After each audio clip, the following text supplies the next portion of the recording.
గణేశాయ నమః. గాయత్రీదేవి నమః. ముందుగా ప్రేక్షక వీక్షణ మహాశయులందరికీ కూడా నమస్కారం. మనల్ని పాలించేటటువంటి రాజుకు ఉండవలసినటువంటి లక్షణాలు ఏంటి అసలు? అలాగే ఈ సృష్టిలో సముద్రం కన్నా గొప్ప శక్తి ఉన్నటువంటి మనిషి ఎవరు? అలాగే రూపం ముఖ్యమా లేదా కులం ముఖ్యమా యవ్వనం ముఖ్యమా వీటికన్నా గొప్పది ఏదైనా ఉందా అనేటటువంటి విషయాలని మనకి చాణక్యుడు ఏం చెప్పాడో మనం ఇప్పుడు తెలుసుకునే ప్రయత్నం చేద్దాం. ఏతదర్థం కులీనానాం నృపాకుర్వంతి సంగ్రహం ఆది మధ్యావసానేషు నత్యజంతి చతే నృపం. అంటే దీని అర్థం ఏంటి అంటే కనుక అసలు రాజు లేదా ప్రభువు లేదా పాలించేవాడు లేదా యజమాని వీడు ఎలా ఉండాలి, ఎలా ఉంటే యజమాని అవుతాడు అంటే వీడికి ఉండేటటువంటి లక్షణాలు ఏమిటి అనేటటువంటి విషయాన్ని చాణక్యుడు చెబుతూ ఈయన ఎలా ఉంటాడయ్యా అంటే కనుక ఎవరితో సహవాసం చేస్తాడంటే కనుక ఎప్పుడూ విద్వాంసులతోటి సహవాసం చేసేటటువంటి వాడు, తెలివైన వాళ్ళతో సహవాసం చేసేటటువంటి వాడు, ధర్మాత్ములతోటి మాత్రమే సహవాసం చేసేటటువంటి వాడే ఎప్పుడూ రాజు అవుతాడట. అంటే మనలో ఒక టాలెంట్ లేదా ఒక ప్రభు లక్షణాలు కానీ లేదా ఒక నాయకత్వ లక్షణాలు కానీ లీడర్షిప్ లక్షణాలు కానీ కావాలంటే కనుక ఎలా ఉండాలి అనే విషయాన్ని చాణక్యుడు చెబుతూ ఎప్పుడూ తెలివైన వాళ్ళతో సహవాసం చేయాలట. అంటే బాగా సమర్థులయ్యండి, తెలివితేటలు ఉండి మంచి చాతుర్యం ఉన్న వాళ్ళతో ఎప్పుడూ కూడా ఉండాలి, వాళ్ళతోటే తిరగాలి, వాళ్ళతోటే మాట్లాడుతూ ఉండాలి. ఆటోమేటిక్గా తెలివైన వాళ్ళతో కొన్నాళ్ళు సహవాసం చేస్తే ఆ తెలివితేటలు మనకి అబ్బుతాయి అని, అందుకనే 6 నెలలు సహవాసం చేస్తే వాడు వీడవుతాడు అని మనకి సామెతలు కూడా ఉన్నాయి కదా. ఆ రకంగా ఉన్నట్లయితే చాలా బాగుంటుంది. అలాగే ఎందుచేత అలాంటి వాళ్ళతో సహవాసం చేయాలి, ఎందుచేత ధర్మాత్ములతోటి తెలివైన వాళ్ళతోటి అలాగే ఈ రకమైనటువంటి లక్షణాలు ఉన్న వాళ్ళతోటి సహవాసం చేయాలి అంటే కనుక వాళ్ళు ఎలా ఉంటారు అంటే కనుక రాజుకి కానీ నాయకత్వుడికి కానీ యజమానికి కానీ ఆపదొచ్చినా సమస్య వచ్చినా లేదా ఏదైనా కొంచెం ప్రమాదకరమైన పరిస్థితి వచ్చినా కూడా వీళ్ళు విడిచిపెట్టారట. ఎవరు? ధర్మాత్ములు, తెలివైన వాళ్ళు, సమర్థులు, అలాగే ప్రధానంగా అన్నిటికన్నా ముఖ్యంగా ఈ రకమైనటువంటి అంటే మానవతా దృక్పథం ఉన్నటువంటి లక్షణాలు ఉన్నటువంటి వారు. కాబట్టి ఎప్పుడు కూడా అలాంటి వాళ్ళతోటి సహవాసం చేయాలి, సత్పురుషులతో సహవాసం చేయాలి. అప్పుడు వాళ్ళు ఎప్పుడూ కూడా మనకి కష్టం వచ్చినప్పుడు వీళ్ళు ఆదుకుంటారు. కాబట్టి ఎందుచేతనంటే కనుక రాజు కానీ నాయకుడు కానీ ప్రాబ్లంలో ఉన్నప్పుడు అన్నిటికన్నా ముఖ్యంగా కావాల్సింది సలహా, అంటే తెలివైన సలహా కావాలి. అందుకనే నాయకుడు ఎప్పుడు కూడా తెలివైన వాళ్ళు, అందుకని మంత్రులు పెట్టుకుంటారు కదా అలాగా. అంచేత తెలివైన వాళ్ళతో ఎప్పుడూ స్నేహం చేయడం చాలా ముఖ్యం. ఎంచేతంటే కనుక వాళ్ళు విశ్వాసము కలిగి ఉంటారు, తెలివితేటలతోటి మంచి సమర్థతతోటి మనకి మంచి మంచి నిర్ణయాలు కూడా చెప్తారు. కాబట్టి అంచే రాజుకు ఉండవలసిన లక్షణాలు ఇవి ప్రధానంగా. అలాగే ప్రళయే భిన్న మర్యాద భవంతి కిల సాగరా సాగరా భేదమిచ్చంతి ఫలయేపిన సాధవ. అంటే దీని అర్థం ఏంటంటే కనుక అంటే కొంతమంది లక్షణాలు ఎలా ఉంటాయి అంటే మర్యాదస్తుల యొక్క లక్షణాలు ఎలా ఉంటాయి, లేదా మంచివాడి యొక్క లక్షణాలు ఎలా ఉంటాయి, లేదా ఓర్పు సహనంతో ఉండేటటువంటి వాడి లక్షణాలు ఎలా ఉంటాయి అంటే కనుక అంటే చాలా తక్కువ మంది ఇలాంటి మనుషులు ఉంటారు. వాళ్ళ గురించి చెబుతూ ఎవరు చాణక్యుడు ప్రళయకాలంలోట సముద్రాలు చెలియల కట్టని దాటి అల్లకల్లోలం సృష్టిస్తాయేమో కానీ ఉన్నతమైనటువంటి వ్యక్తులు, గొప్ప వ్యక్తులు కష్ట సమయంలో కూడా కలత చెందకుండా మర్యాదని పాటిస్తూ లేదా కొన్ని రకాల వ్యవహారాలని అతిక్రమించకుండా వాడి నడవడిక చాలా జాగ్రత్తగా అందంగా ఉంటుంది. అంటే ఎంత గొప్ప విషయం చూడండి. దీన్ని మనం చాలా జాగ్రత్తగా అర్థం చేసుకోవాలి. ఎందుచేతంటే కనుక చాణక్యుడు చెప్పేటటువంటి ప్రతి విషయం చాలా గుప్తంగా చాలా అద్భుతమైనటువంటి విషయాన్ని చెప్తాడు. అంటే ఉన్నతమైన వ్యక్తి ఎలా ఉండాలి, మనం అందరం కూడా ఉన్నతంగా ఉండాలని అనుకోవాలి. ఉన్నతమైన వ్యక్తుల పుస్తకాలు ఎందుకు చదువుతున్నాం, గొప్ప వాళ్ళ గురించి చరిత్రలు ఎందుకు చదువుతున్నాం, లేదా ఎందుకు తెలుసుకోవాలని ప్రయత్నం చేస్తున్నాం అంటే మనం వాళ్ళకలా ఉండాలనే కదా. అందుచేత ప్రతి మనిషి సత్పురుషుడిగా ఉండాలి. మరి సత్పురుషుడు ఉన్నతమైన వ్యక్తి సమర్థుడు ఎలా ఉంటాడు అంటే కోపం వచ్చినప్పుడు ఆవేశపడిపోయి ఎదుటివాడిని కొట్టేసి లేదా గొడవలు పడిపోయి కుటుంబంతో గొడవలు పెట్టేసుకుని, భార్యతో పోట్లాట పెట్టేసుకుని, అన్నదమ్ములతో గొడవలు పెట్టేసుకుని, ఉద్యోగ కార్యాలయాలు ఆఫీసులో గొడవలు పెట్టేసుకుని, ఇంట్లో పిల్లల్ని కొట్టేసి రకరకాల రార్థాంతాలు చేస్తూ ఉన్నారు అంటే కనుక వాళ్ళలో ఏది లేదయ్యా అంటే కనుక వాళ్ళలో సరైనటువంటి మర్యాద లేదు, లేదా వాళ్ళలో సరైన ఓర్పు సహనం లేదు, వాళ్ళలో సమర్థత లేదు అని అర్థం చేసుకోవాలి.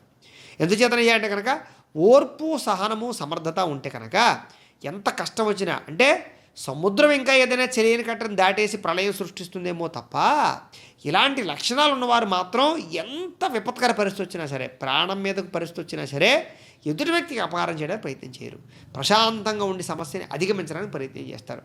కాబట్టి ఆ రకంగా మనిషి ఉండాలి ఉన్నతమైనటువంటి లక్షణాలతోటి అని మళ్ళీ చాణక్యుడు చెప్తున్నాడు. అలాగే మూర్ఖస్తు సరిహర్తవ్య ప్రత్యక్షే ద్విపదః పశు బెనత్తి వాక్య శల్యేన అదృష్ట కంటకో యథ. అంటే దీని అర్థం ఏంటయ్యా అంటే కనుక మూర్ఖుడు చాలా శాతం మన మన మన మనుషుల్లో ప్రస్తుత కాలంలో ఉండేటటువంటి వ్యక్తుల్లో మూర్ఖ లక్షణాలు బాగా పెరిగిపోతున్నాయి. రోజు రోజుకి ఆ ప్రభావం బాగా పెరుగుతుంది. అయితే ఈ మూర్ఖ లక్షణాలు అంటే ఏంటి అంటే ఎదుటివాడు చెప్పిన మాట వినకపోవడం, అందులోనూ ముఖ్యంగా తల్లిదండ్రులు చెబితే అసలు కిట్టకపోవడం, పెద్దల మాటలు లెక్కలేకపోవడం, కాలేజీలో లెక్చరర్లు కానీ లేకపోతే అధ్యాపకులు కానీ ఏదైనా మాట్లాడితే వ్యంగ్యంగా సమాధానం చెప్పడం, అహంకారంగా సమాధానం చెప్పడం, లేదా తోటి విద్యార్థులను గౌరవించకపోవడం, కుటుంబ సభ్యులను గౌరవించకపోవడం, పెద్దలకి గౌరవాన్ని ఇవ్వకపోవడం, ఇలాంటివన్నీ కూడా మూర్ఖత్వ లక్షణాలు. చెబుతూ ఉంటారు తల్లిదండ్రులు, ఒరే బండి మీద స్పీడ్గా వెళ్ళకరా, లేకపోతే ఈ పని చేయకరా, ఇలా ఉండకరా. కానీ నా ఇష్టం నేను ఉంటాను నీకే అంటే వాళ్ళ లక్షణం ఏమిటి అంటే కనుక చెప్పిన మాటలో అర్థం చేసుకోకపోగా తిరిగి ఎదురు సమాధానం చెప్పడం అనమాట. ఇవన్నీ కూడా మూర్ఖత్వ లక్షణాలు. ఈ మూర్ఖత్వ లక్షణాలు అయితే మాత్రం ప్రస్తుతం ఎక్కువగా పెరిగిపోతూ ఉన్నాయి.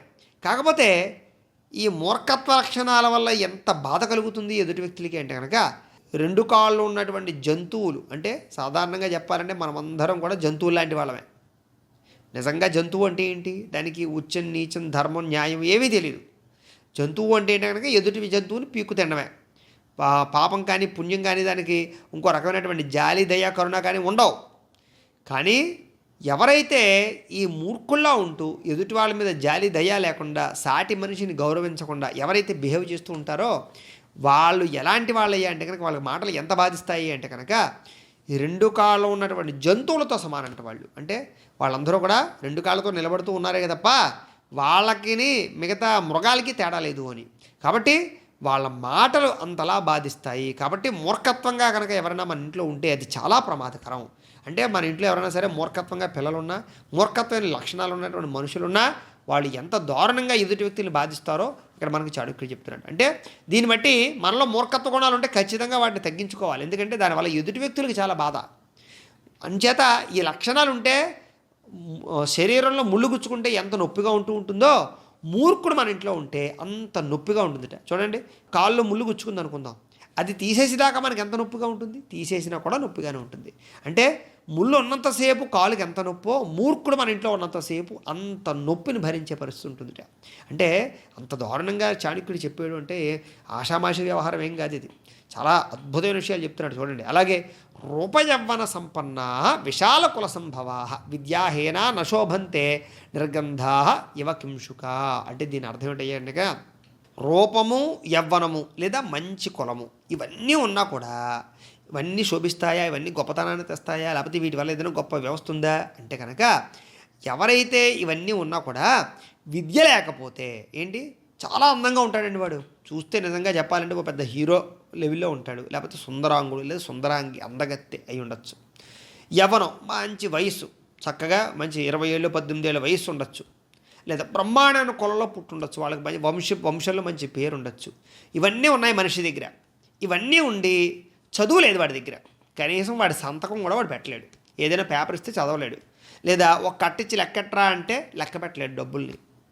ఇంకా వాడికి ఏంటి ప్రయోజనం, వాడి బతుకు వల్ల ప్రయోజనం ఏంటి, వాడికి ఉన్న అందం వల్ల ప్రయోజనం ఏంటి, వాడికి ఉన్న వయసు వల్ల ప్రయోజనం ఏంటి, పెద్ద కులంలో పెట్టి ఏంటి ప్రయోజనం అంటే ఇక్కడ అందం ముఖ్యమా, యవ్వనం ముఖ్యమా, లేకపోతే కులం ముఖ్యమా అంటే ఇవన్నీ లేకపోయినా నష్టమేమీ లేదుట.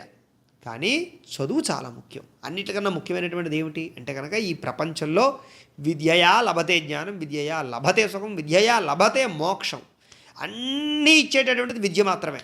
అంచేత విద్య బాగా ఉన్నటువంటి వాడే ఎప్పుడూ కూడా గొప్ప స్థాయిలోకి వెళ్తాడు, అందరూ గౌరవిస్తారు, అందరూ ఆదరిస్తారు. విద్యకు ఉండేటటువంటి ఆదరణ ఈ ప్రపంచంలో దేనికి లేదు. ఎంతటి అందగాడైనా సరే విద్య ఉన్నవాడిని వరిస్తారు. ఇప్పుడు బాగా అందంగా ఉన్న అమ్మాయి బాగా చదువుకుని పెద్ద పొజిషన్లో ఉన్నాడు, వాడిని పెళ్లి చేసుకుంటుందా లేదా అంటే విద్య ఉంటే అందరు నీ దగ్గరికి వస్తుంది.